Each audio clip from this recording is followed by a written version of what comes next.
The Zone Coverage Podcast Network. They may be drinkers, Robin, but they're also human beings. Hell yeah, let's get Stinko.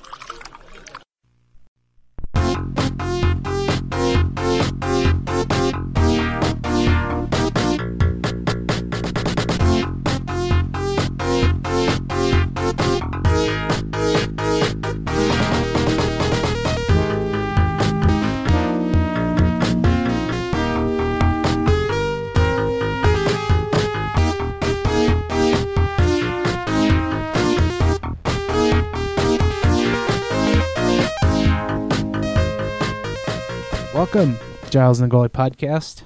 I am your host, Giles Farrell. Find me on Twitter at Giles Farrell. Sitting across the table from me here is Ben Remington. Hello. Find him on Twitter at Ben Remington. We are here in the Prospect Park studios.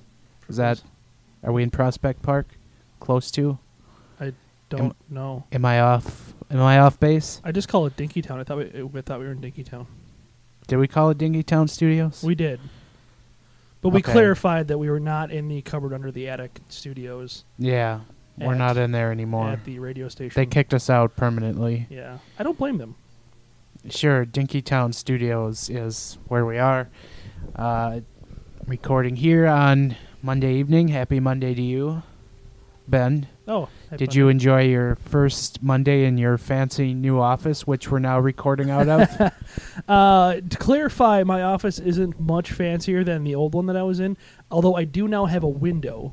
Yeah, and you're not, in the break room. That had its advantages, though. I was closer to the food. I was closer to the bathroom. And I was not close to a lot of coworkers. But when your corporate higher-ups come into town for the week and you get banished from the good bathroom, That's true. What's the point? That's a fair point.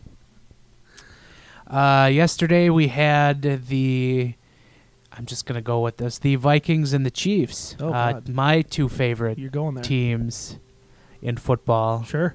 And of which was very funny. Today I wore my Chiefs pullover, and I confused the hell out of everyone in this office. You got to wear Vikings tomorrow now. Yeah, really. That's going to really just put them off. Yeah. But, yeah, that was, I don't know, I was weirdly okay with the Chiefs winning. I think they needed it more, especially when Green Bay crapped the bed in San Diego. But, sure. Yeah, disappointing Mahomes didn't play. Obviously, we love to watch At least Mahomes. he didn't make the trip and he didn't play. It was great, though, after the game when Mahomes was the first one running out on the field to hug the kicker. Mm-hmm. The kicker just said, yeah, I made sure to not touch him because we need him not hurt. So there was a lot of self-awareness by the Kansas City Chiefs to not touch Mahomes. Yeah, that makes sense. But the thing I got out of the game, and I want to just pine on this for a minute as I tweeted this out, is every big game, you can say Kirk Cousins didn't win the game, which, there was fair criticism for him yesterday, but again, Mike Zimmer just got outcoached. And in any big game, the Vikings get badly outcoached, and it's bothering me now. And it's getting to the point where I'm just going, okay, what are we doing here? What value are you getting out of Mike Zimmer if you need him to win these big games as a coach, or at least say he outcoached the other guy? You've never had that. Never have I once said the Vikings just so far outcoached the other team with Mike Zimmer. It's ridiculous. And we're talking about Andy Reid being on the other sideline, who is an offensive genius, but an absolute disaster when it comes to time management. Yes. And the Chiefs had a last-minute drive down the field with Andy Reid as head coach to kick a field goal as time expired, and what was seemingly good clock management. So if you allow good clock management to the Chiefs with Andy Reid in the final minutes of a football game, then that's bad. What are we doing? Are we a football podcast now? Yeah, I had to vent. That's fair. I had to vent because Does it grind your gears? Grind my gears. I also was like the only one not invited to join the zone coverage team in Kansas City this weekend. You're the lone. They must have had my wrong mailing address. The lone zone coverage writer not. Otherwise, I would have vented into their microphones. That's fair. I think. Zimmer's a defensive guru, right? Like that's supposed to be more valuable, like Belichick or whatever. But then you have defensive games like, against Philadelphia in the NFC Championship game a couple of years ago. Where he just said after the game, we weren't prepared. Well, what'd you do all week? Yeah, like that.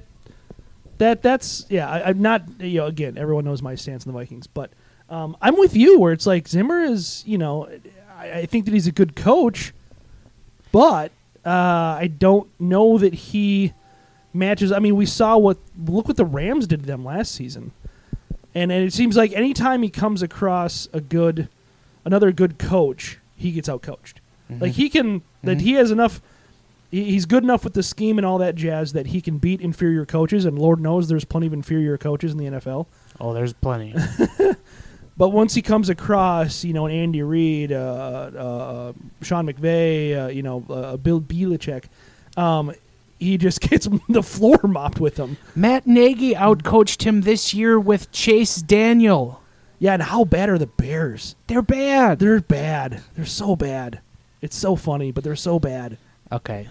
I had to just get that out because people weirdly liked that tweet today, that Vikings Zimmer tweet I had yesterday. Yeah.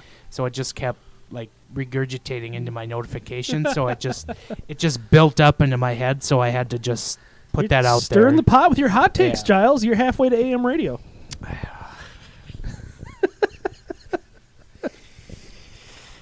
I'd like to say I'm halfway to meeting Bruce Boudreau after today, but we both know that there's that's not going to happen. Snowball in hell's chance of that happening, at least while he's the Minnesota Wild head coach. We might see him at Tom Reed's again, but that's about it. Yeah, I can be like, hey, remember that GIF Russo showed you? I made that.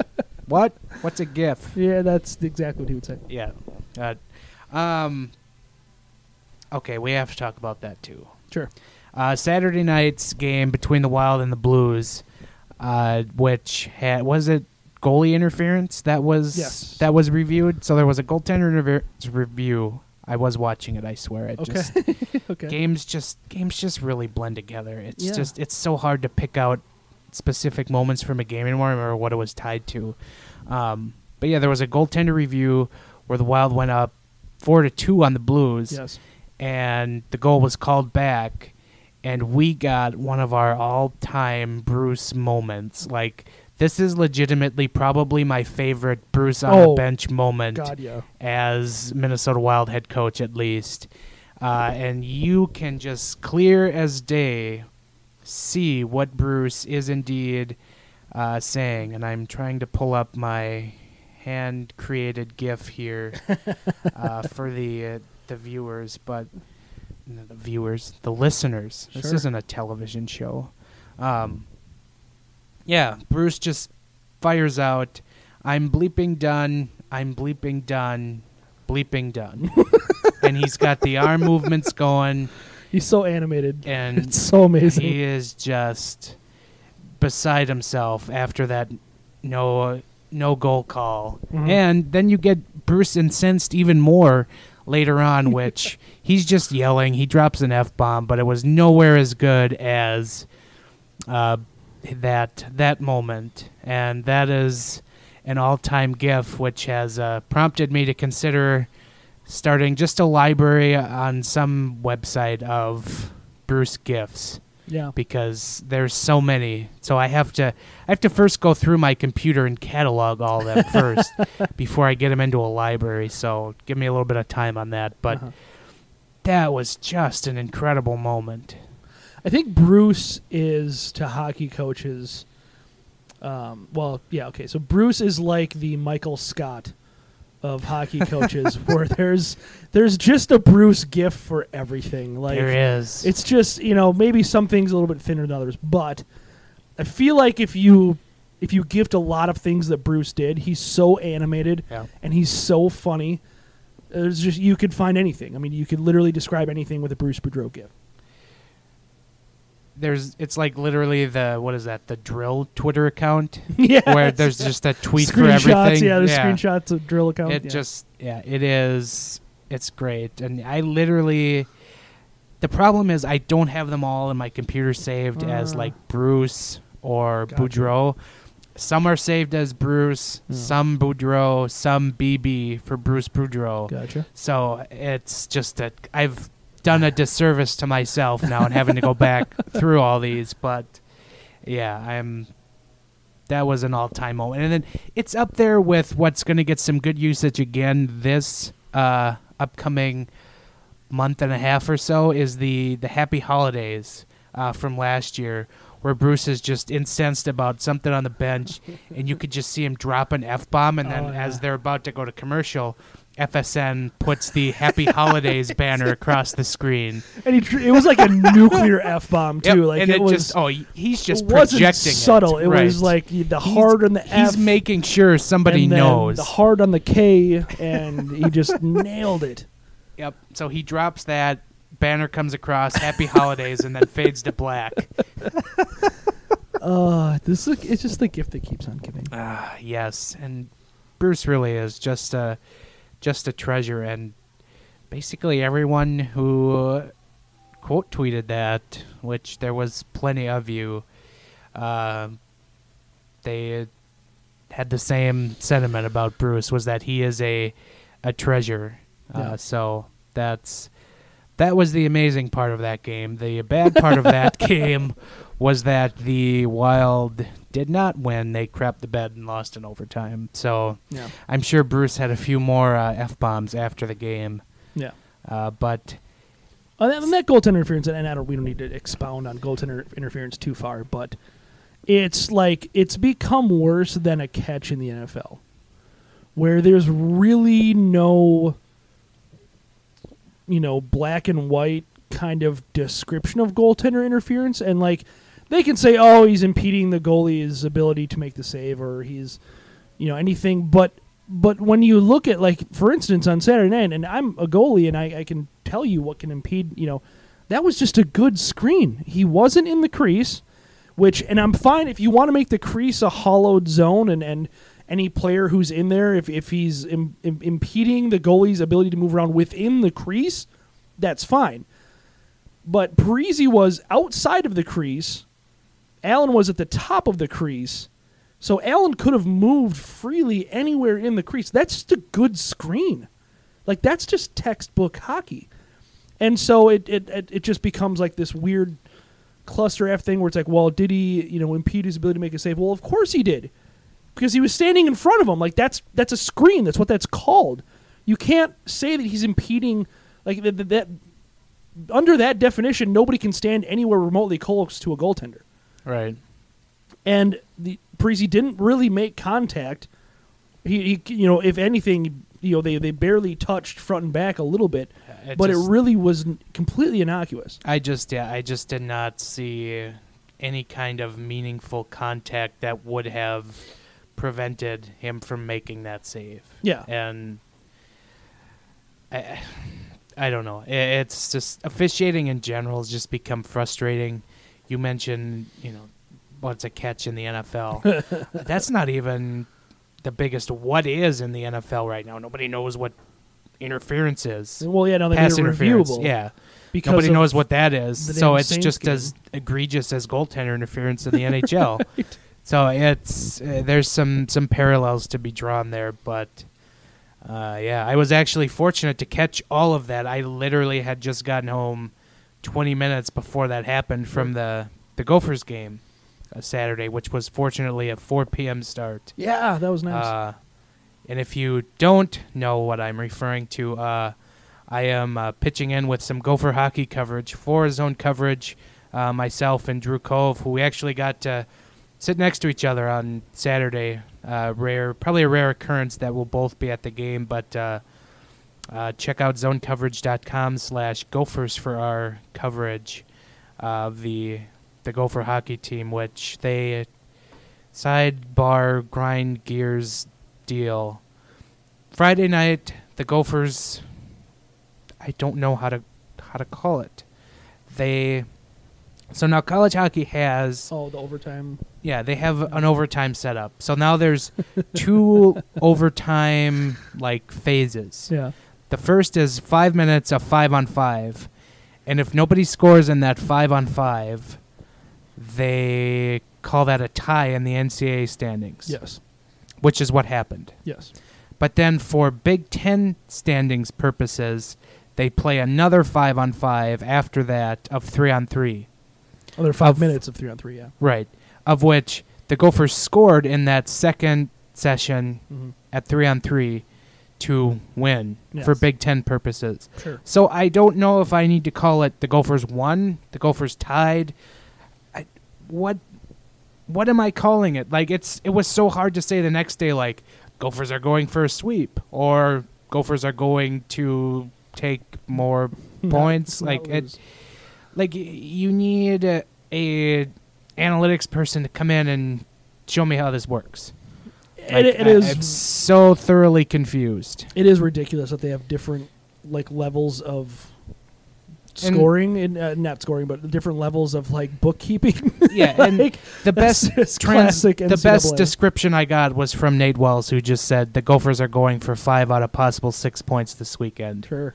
So that was really the only way you could put it. It's a frustrating thing. But anyway, we had some good stories from the weekend on zone coverage from the Gophers, and we'll have a feature upcoming that I did an interview for on Friday. That'll be pretty fun. So I would encourage you to check that out once I publish it. May or may not be about a new Gophers play-by-play television voice. So, little familiarity there, but the readers need to know. Sure. So that was fun. But anyway, back to the St. Louis game. In that game, Kevin Fiala got his first goal of the season. Mm-hmm. And Kevin Fiala was a topic of discussion this last week. He was mentioned in Elliot Friedman's 31 Thoughts column that, Fiala came off IR last week and was instantly sent to the James Shepard Memorial popcorn machine in the press box, meaning he was a healthy scratch. And so Friedman just kind of indicates that, clearly this is a shaky marriage between the Wild and Fiala. Not even a full calendar year into their relationship after he was acquired at the deadline last year. But basically he kind of suggests that the Wild are going to see what is out there for him. And I think we had dived into this in the mailbag last week where we talked about younger players who could be traded. But we can kind of expand on this a little bit more in the fact of Kevin Fiala being traded. Is that something you should entertain at this point? Or should you try and wait this out? I'd love to say it depends on the offer and it depends on what you think of them. From my standpoint, I think you just need to cut your losses.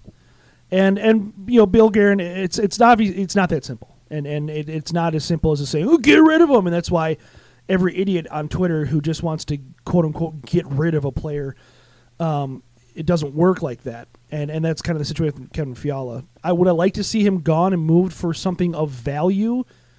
Yes, but it really kind of depends on what that value is. There's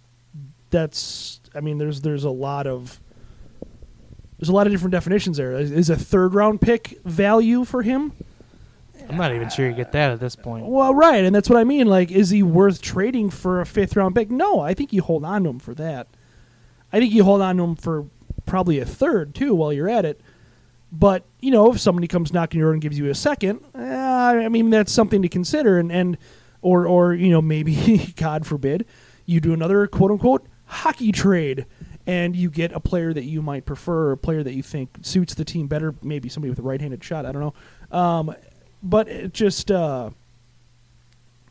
it's not that easy. It's not as easy as get rid of Kevin Fiala. I mean, everyone I think would like to see the Wild cut their losses and would like to see them get some value back. And aside from just saving our old friend cap space, but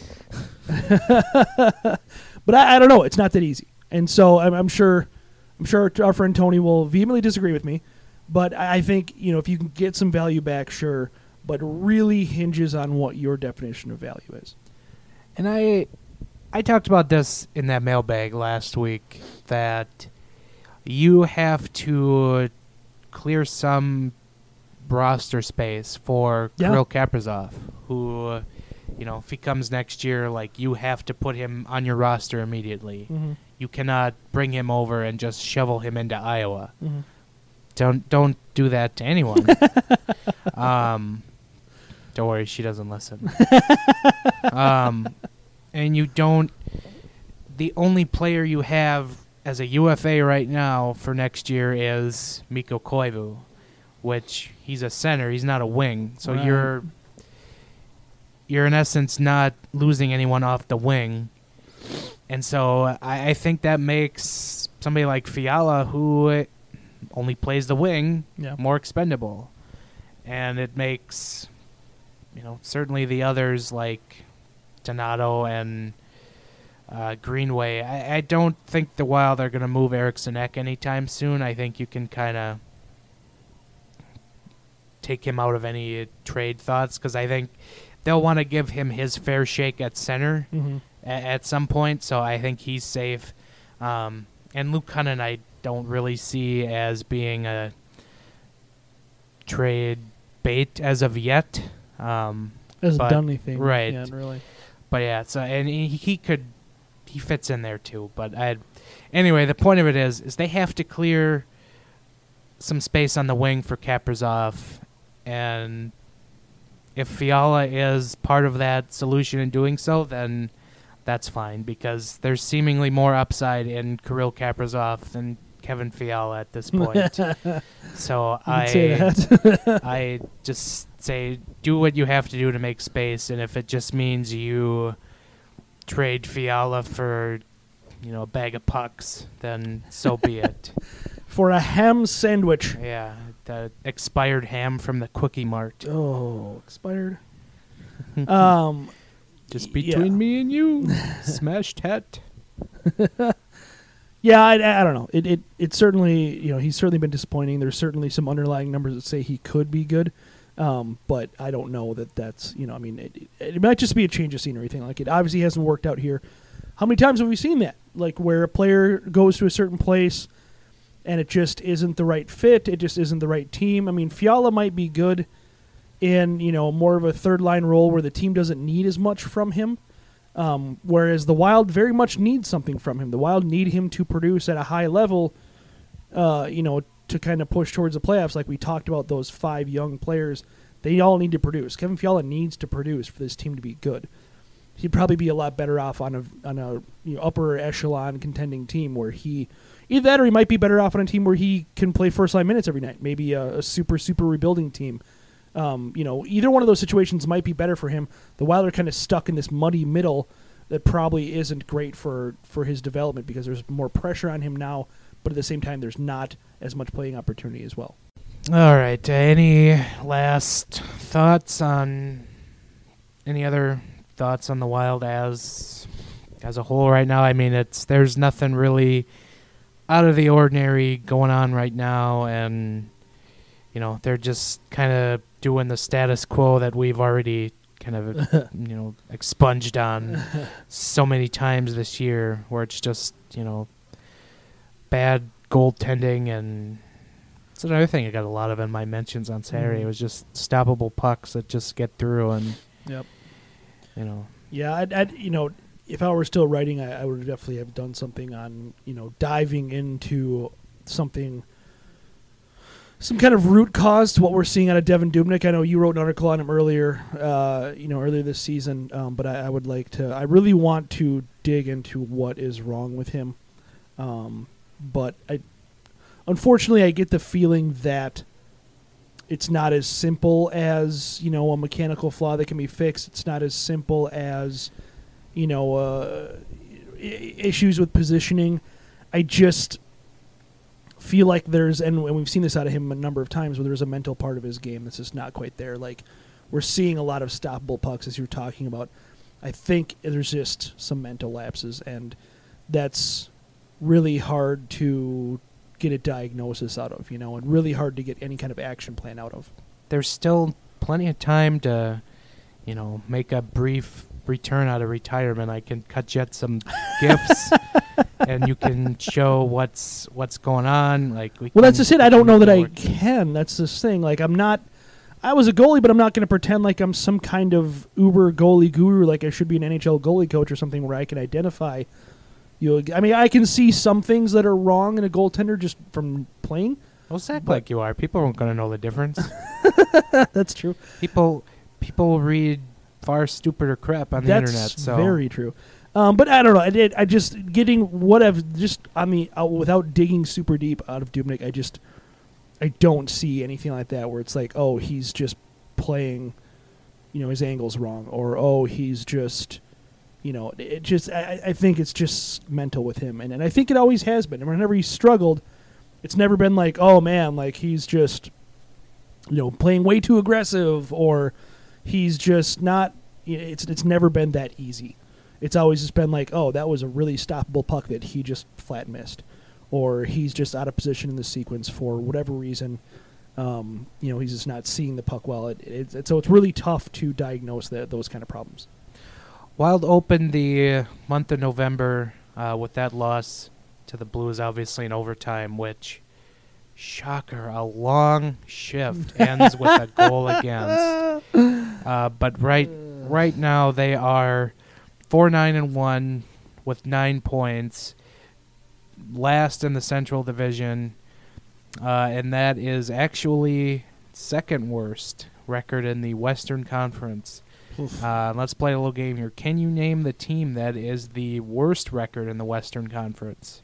They also have 9 points, but one more game played and more negative goal differential. Is it the Kings? Kings have 10 points. Oh, it was close. Is it the Ducks? The Anaheim Ducks are 9-6-1 with 19 points, fourth best in the West. I was way off. One more guess. Well, there's only so many teams in the Pacific. You're never going to guess it. Really? Yeah. Is it the Sharks? Ding, ding, ding, ding. Hey! The San Jose Sharks, holders of a 4-10-1 record and a negative 20 goal differential, losers of 5 in a row, currently are the worst team in the Western I know Conference. I've seen things about the Sharks being a dumpster fire right now, and I did not know it was that bad. But now that puts the tweets into context. Yes. Yeah, they've just been terrible. So there you go. And kind of I didn't know this, but an alarming trend that was pointed out I heard on the radio on Saturday, and I was driving home by the great Bob and Tom, was that the Wild were 3-1 at home at the time before they lost that one. So now 3-1-1 at home, and on the road they're 1-8-0. Oof. That one win came on that Monday against the Ottawa Senators. Right. That was the Canadian Thanksgiving, if I recall correctly. It was. Well, so obviously it's home ice. That's like a half. That's a half win. It's our ice is the difference. Obviously. Better scoop up some of that water and take it with you. Splash some of that Connecticut water right on the rink, and we're good to go. Actually, might do a little bit more on that maybe this week if I have some time, just to kind of look at the vast difference in the Wild at home compared to on the road. Wouldn't be the first time I've probably done that, but yeah, that's just a ghastly split. And with the Wild playing, I think it's like 13 of their first 18 on the road to start the year. That really set them back. So, yeah, not to say that their play at home has been, overly inspiring. Great. It's just, it just maybe that's just an outlier right now. But we'll see once their home schedule kind of balances out. We'll kind of maybe get a firm grasp on what they are. But yeah, so that's really all we have for this week. But thankfully, we open the mailbag. Woo! And you find folks obliged in asking us some questions. The first one we actually got via Facebook Messenger. Oh. From Brandon Rice, who said he doesn't have Twitter, which probably not a bad thing. Yeah, you're better off that way. He did give us a compliment. He enjoys our show, so thank you. There's one person out there who likes our product that's not a significant other. It is an otherwise fine podcast. And Tom Schreier. Yes. Can't forget Tom. He says we're good. Okay. He might just be blowing smoke. He is. He totally is. But he asks, Brandon asks, with the possibility of us getting a great chance at a higher draft pick, meaning a lottery pick, is there anyone that has a chance of being as high caliber as Crosby, McDavid, or Matthews? And so at any point that I've seen any kind of like a mock draft or anything, really since the end of the draft last year, I've seen Alexis Lafreniere, I hope I'm pronouncing that right. Sounds French. As the number 1 pick in this upcoming draft. And I just saw recently that he is putting up points at a higher pace for Rimouski than Sidney Crosby was. Mm. So that hopefully gives you hope that he can be a game breaker if you're fortunate enough to get the number 1 overall pick. But yeah, obviously that is a Quebec Major Junior League team, Rimouski. Right now, as we record, 12 goals, 31 assists, 43 points in 18 games. Jesus Christ. Yeah, just not bad. Basically, yeah, just getting high marks from almost 2.5 points a game. Yeah, at Corey Pronman of the Athletic, the very well respected prospect guy, just gives him rave reviews, so he's good. So that's just too bad nobody reads draft coverage. Right.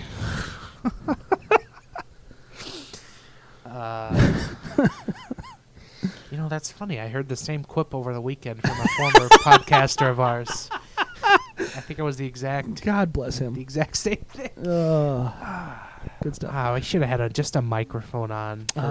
Maybe not. Maybe not a good idea. Anyway. Yeah. So that if you're fortunate enough to get the number 1 pick, he is more than likely going to be it. I want to be the optimist and say, the Wild will have a good chance, but I feel like there's going to come a point in the season when they just go on a tear and just destroy, any reasonable chance of landing the number 1 pick. Oh, that's absolutely going to happen. Yeah. And we talked about that. Was that last week? Or was it the week before where we talked about what is going to happen? Yeah, that was last week. Okay. Yeah. So, yeah, it just... yeah. To answer the question, Lafreniere is pretty much going to be the number 1 pick. And, who will have that pick remains to be seen. And right. There are some people out there still hoping a while. But, again, thanks to Brandon for jumping into the messenger on our Facebook. Follow us on Facebook if you have Facebook at GATG Wild Podcast on there, facebook.com/GATG Wild Podcast. It's weird that they have ats for pages now. They're trying to be Twitter. Also, did you see Facebook rebranded today? No. They're not just Facebook. They're Facebook. What? Is it all caps? Literally, all caps. Oh. That's why the Giles and the Goalie rebranded today as well. We went from Giles and the Goalie to Giles and the Goalie. Good. Got to keep up with the times. Yeah. So some other questions we got from our Facebook post. Brian Reynolds asks, "Are you bleeping done?" You asked literally or figuratively. He said, "Both up to you." You replied, "Yes to both." Yes to both. Yeah, that's Yeah, that's fair to say for both of us. We are yeah. very much bleeping done. Yeah. I think literally and figuratively, we've been bleeping done for a long bleeping time. We're bleeping Golden Knights fans now. Just true. get with the times. Yeah. Then the other question we had was on a Facebook was from Benny Allen. Why do a lot of fans think Leipold is a bleep owner? Yes, he made a shocking choice for GM last time, but is there something else I'm missing? I don't think it was a shocking choice when he hired Paul Fenton.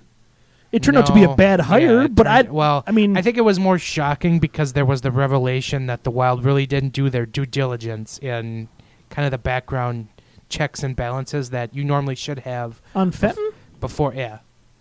Well, then that's what allowed them to hire a raging douchebag, or right. Okay. Yeah, there was some kind of checks and balances that they didn't do, and they just went straight for the hire of Paul Fenton. So it just, I hadn't heard that.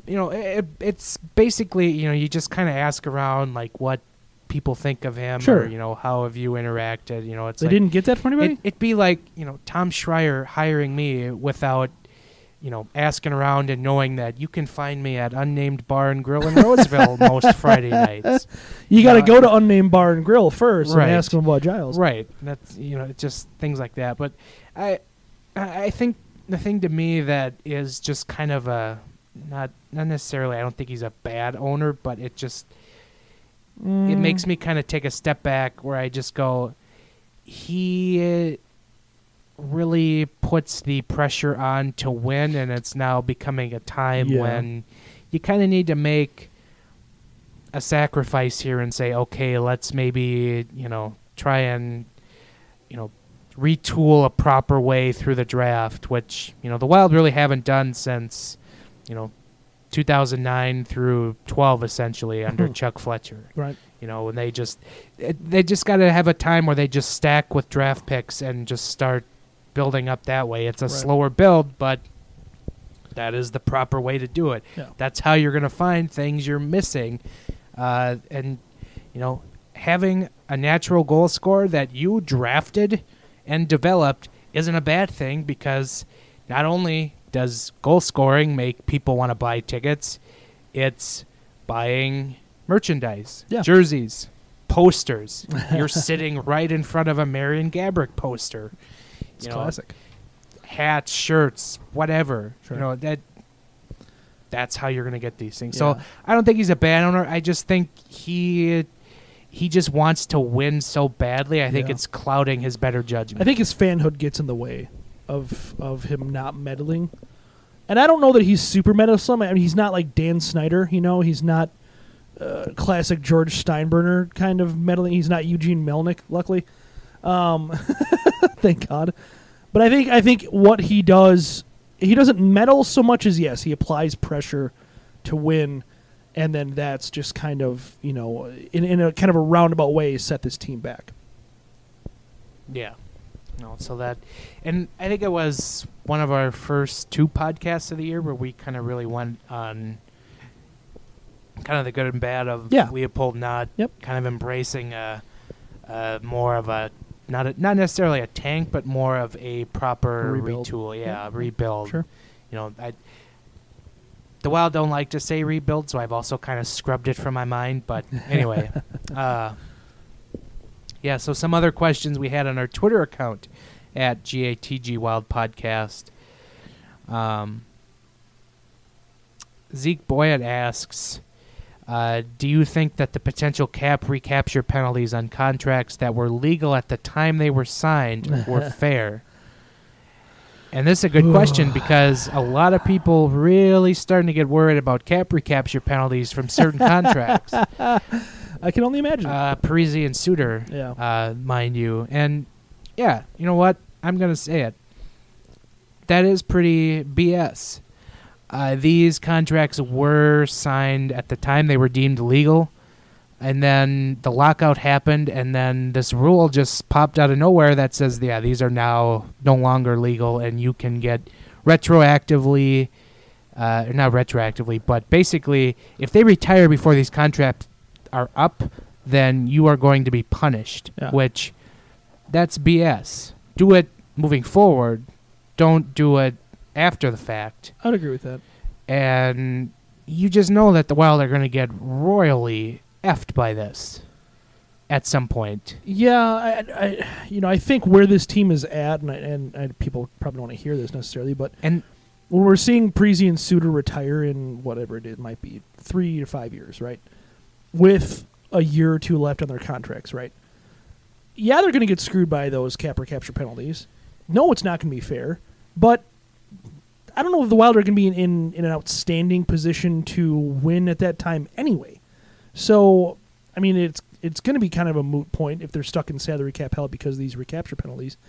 But it was, I think, not making them retroactive. I would agree. It's not fair that they were against the contracts signed before that rule was made. But at the same time, Craig Leipold was very much in on the negotiations during the lockout. He was very much in on, essentially trying to outlaw contracts that he just gave out. So, maybe this is a fair criticism of Leipold where it's like, you did this. You handed out those kind of contracts, and then you have a lockout a season later, and you literally argue against those exact contracts that you just handed out, that you just cut the check for, and maybe, your GM has more to do with it than you do, but that's just, that's on you, dude. Like, that's your problem, and now you made your bed, now lie in it. the other thing is teams have found a loophole in the recapture penalties unless you're Roberto Luongo, who just straight up retires. Yeah. Which also, like, if you just think, just trade him away and that team will get saddled with the recapture penalty. No, that's not how this works. No. The Wild will still be on the hook Yeah. for the recapture penalty if one or both players retire before the contract runs out. Which is hilarious because Shea Weber, if he retires early, he's going to absolutely screw the Nashville Predators, which he no longer plays for anymore, which is be amazing. like just a, maybe it will finally make that trade worth it somehow. Yeah. I forgot where I was going with that. Capper capture, Prezi and Suter, tacos.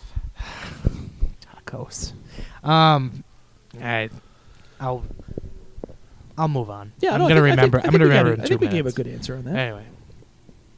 Yeah, it's BS. Yeah. No, think that's the acceptable. loophole. The loophole is put them on you LTIR. just have to say they have an injury and put them on LTIR till the contract They get some kind of weird rash from hockey equipment, which they've used their entire life. And then you can just trade them to teams that need to just hit the cap floor. So, never forget the Pavel Datsyuk days with the Arizona Coyotes.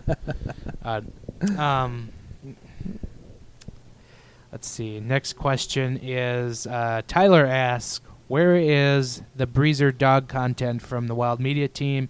We need something to bring any sort of joy. I really good hope question. that Breezer didn't die. And they're just They took Breezer to a farm. they're just covering it up by not featuring him. Like they're just trying to keep it hush hush. They took him to the farm. He went to a farm upstate. Yeah. You loved old Yeller, but it was time. I don't know. That's a good question. I mean, this is maybe harsh, and I don't know. I don't know the people that do Wild social media. Maybe they're great people. Maybe they're not. Well, they had a change in social media people. Okay. The person in charge left. And I don't know who's doing it now. The point that I'm getting to is I did not notice that they changed social media people because they're still not very good at it. Like, it's still, to me, the same aggressively milquetoast content like you would expect. It's like the social media version of tater tot hot dish. It's just like, oh, here you go. Here's some regular ass mediocrity like you would expect, and like it's just kind of. Wait a minute. She's called tater tot hot dish mediocrity. Yeah, it's just it's lovably Minnesotan. No, but it's just kind of there. Like that's my favorite winter meal. Okay. It's nothing. Are we fighting? We're fighting. It's nothing that special. Like, is it good? And like, there's some things that are like, oh, okay, that wasn't bad. Is it special, sir? This is a Wendy's. I don't know. I've never been impressed with the Wild social media or any. I mean, the Wolves are the only team that does social media well, I think, in the Twin Cities. The Twins have their moments. Baseball allows for a little bit of fun. Yeah. But the Wolves do an extremely good job. Oh, yeah. And the Wild do, Wilds I are think, great. just an extremely mediocre job. Watching the Wolves now, like, just further appreciates my love for their social media team. Yes. Also, reminder, Karl Anthony Towns for MVP. He ain't no bitch. Next question R.I.P. is Bruiser. from... Oh, I lost it. Oh, you can find Breezer on Twitter at MNWildPup. Updated as recently as Halloween, showing off his Halloween costume. So he's alive. So, yeah. As of last They week. just don't retweet it, I guess, which is weird. They want the follows, those sweet, sweet follows Yeah, for that pup account. Wild Fan for Life asks, how does Seattle expansion fit in with the tank? Well, basically, how it's going to fit in is the Wild are just going to say, here's the players we're protecting, and we're not going to give you a damn thing to not take any other player. That is exactly what's going to happen. Yeah. I think as well as George McPhee and the Vegas team did, this Seattle GM, Ron Francis, he's screwed. He's totally screwed. Like, their teams are going to have such a bad taste in their mouth from how the Vegas thing went down that they are absolutely 100% not going to play ball with Seattle. Certainly there's going to be some trades made. Yeah. There's going to be some trades made. And the good teams will obviously have to do things to protect themselves. But like a team like the Wild that was very deep at the time, but maybe didn't have any superstars available or anything like that. I mean, the trades that they made were absolutely ridiculous. Like, they gave away Tuck and Holla, and it gave them away, and literally asked them to take Holla at the price of Tuck. And it just, I don't know, it just seems to me like GMs should hopefully learn and be a lot better off. As far as if it's with the tank, I think, do they get the third best odds, I think, for the draft? If I'm not mistaken. For Vegas got, I believe it was the same odds as the third worst team in the league. Or somewhere in like roughly around 5. Somewhere from like 3 to 6, I think. They get the same odds as them, and they're in the draft lottery just like everybody else. So as far as a draft pick goes, I mean, they're just an extra team likely ahead of the Wild at that point, which, you would kind of expect. Yeah. Next question from enthusiastic UMD fan. Oh, wow. How long do you think Craig Leipold will allow Guerin to be patient with the Wild sitting in last place? How many losses before Leipold starts to demand results? I think this was something that probably had to be discussed in the interview for Bill Guerin. At least I would hope, but I don't think there's going to be any kind of a demand on results this year because Guerin was hired so late into the offseason that he really couldn't do much of anything. So I think, again, I've kind of said this time and again, that we're going to see a patient approach from Bill Guerin, and moves likely won't come until the trade deadline at the earliest, I would say. And with the Wild, kind of cementing a place in the bottom of the division in the standings, they're likely to be sellers, which, again, there are only so many sellers at an NHL trade deadline that it really becomes a seller's market. Yeah. So this could be something that benefits the Wild, and a retool, which I wrote about a couple weeks ago, was the best, or was it last week? It was last week, because that was where I couldn't remember what the hell data was. It would help maybe, help the Wild retool through the draft a lot quicker if, you sell some pieces and you get some good returns. What the good returns would be, who knows, but if there's a good return, who knows, because, don't have a lot of tradable assets. But anyway, I don't see a demand on results this year for Bill Guerin. Right. And to your point about it being a seller's market, like, what could Guerin even do? Let's say Craig Leipold is just pissed. He's rip-roaring pissed because the team's not selling any tickets because they're a crappy team. And he demands, Bill, we need to make this a winning team immediately. What the hell is Bill Guerin going to do? mean, could he completely mortgage the future and trade off the rights to Kaprizov and trade off first-round picks? I suppose he could. But outside of really extreme, stupid stuff like that anybody can see is a bad idea, what recourse does he have? I mean, it's like Craig Leipold becomes Henry VIII at that point, where he's just chopping off the head of anybody who won't give him what he wants. And you're going to run through GMs pretty quickly at that rate, and then you're gonna turn into a really, really bad owner. Like, you can't put pressure on him to win right now because the tools aren't there. The cupboard isn't well stocked enough. They just don't have the assets to even make a move like that. Even if you trade the rights to Kirill Kaprizov, what kind of player are you going to get for him? What kind of player you're not going to get an elite player for him? You have to give up way more than that to get an elite player. Of a kid who's in Russia and you don't know if he's coming or not yet. What would you get for Kirill Kaprizov in a trade right now? Like, he's a prospect, so it's right. Just... I mean, you're not going to get, you're not going to get the Panarins or the Pasternaks or you're not even sniffing the realm of, those kind of elite players. I mean, you could maybe get like, Mikael Granlund back. I don't know. Like, that's probably all you could get from. Bruce would really love him back. Yeah, that's the kind of trade you would have to make, and that's it. And so it's like you can't do anything there. So you're screwed. So, all right, here, I'll ask you this while we're on this topic. But recent years, the trade deadline, bigger hauls get given out to players who have a year left on their contracts after that year they're acquired. Sure. So they're getting a year and a half out of that player.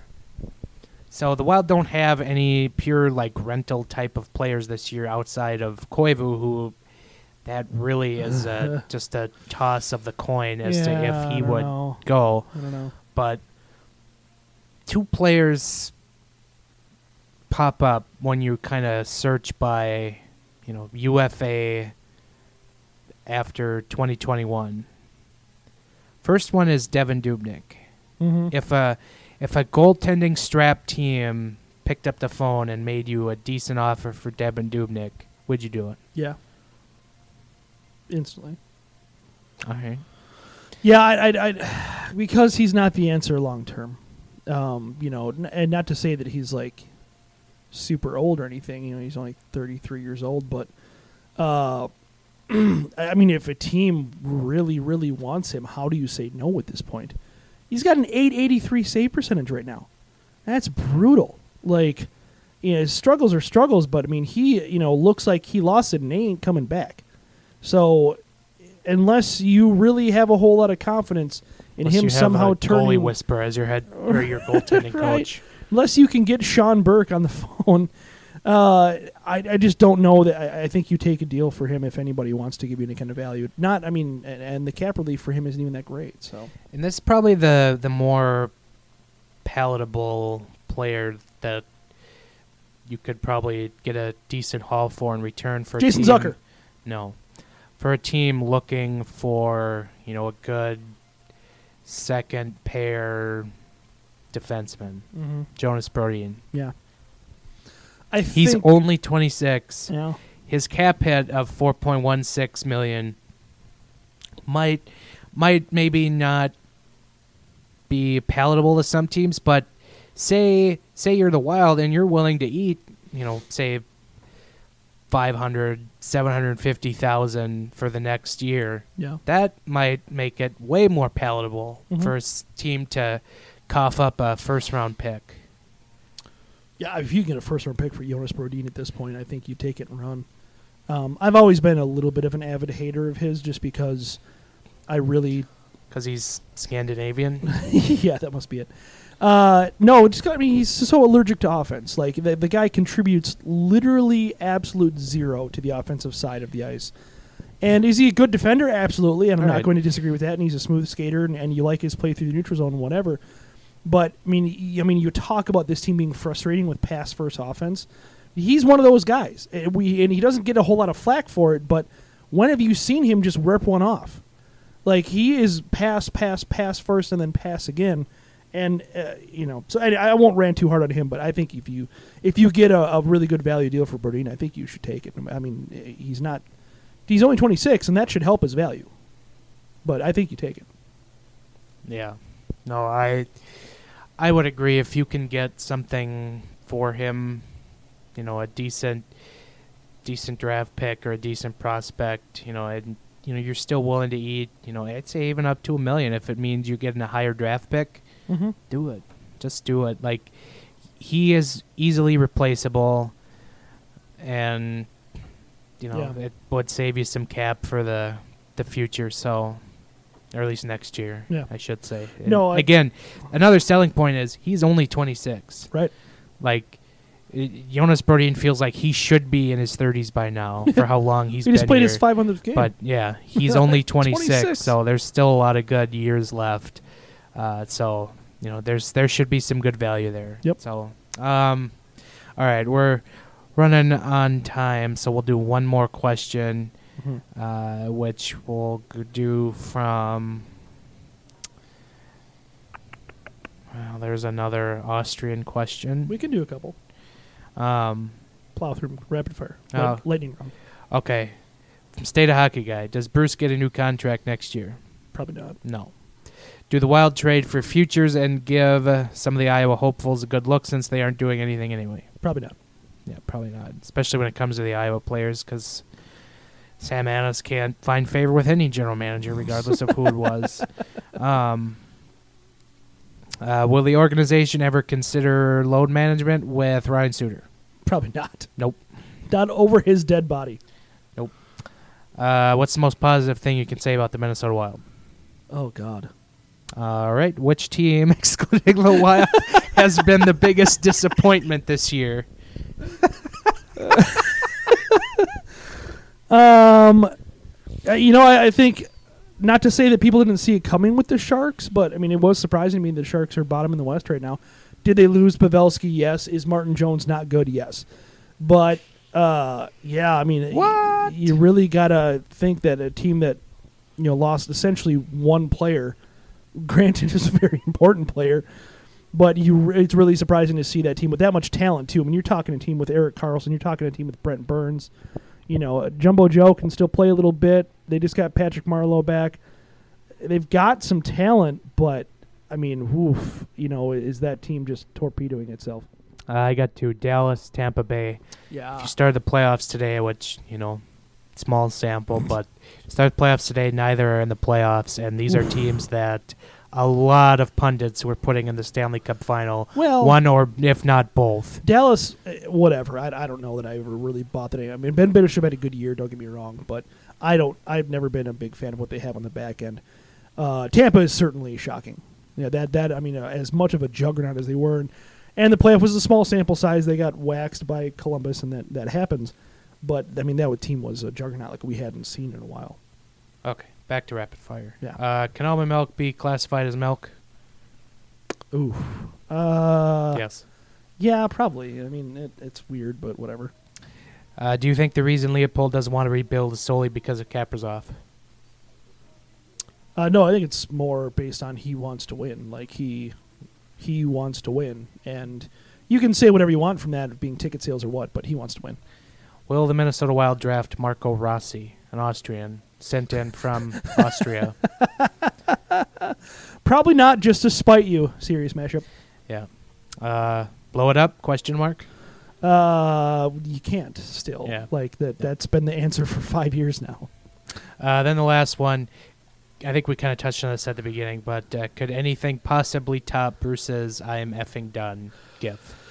I mean, yeah, you gave a good answer to that. I'm going to say yes, but it would have to be so explosively vulgar that I don't know. Like, even Bruce has limits, I feel like. Yeah. I feel like we've hit our I think it's the peak. peak. I think that's the peak, yeah. I think we've hit peak Bruce. And is there potential to be higher? Yes, but I don't know that it's healthy for Bruce to go higher. Yeah, I don't think we're ever going to see that. Like, you might get in the locker room, but there's not NHL All Access coming in anytime soon. So 24/7, yeah. Yeah. So, yeah, that's mailbag. Thank you to everyone for putting in your questions. There were a lot of questions. Yeah, good. Thank you. So yeah, that will wrap it up for this show. Ben is on Twitter at Ben Remington. I'm on Twitter at Giles Farrell. Podcast at GATG Wild Podcast. iTunes, if you listen to that, download, subscribe, rate. We like the ratings. SoundCloud, iHeartRadio, Spotify, Google Play, anywhere you consume podcasts, we are there. Find us there. Just search Giles and the Goalie. And zonecoverage.com. You can find all of our podcasts there and the written work that we've mentioned before as well. So that will do it for us this week, and we will chat with you again next week. Later.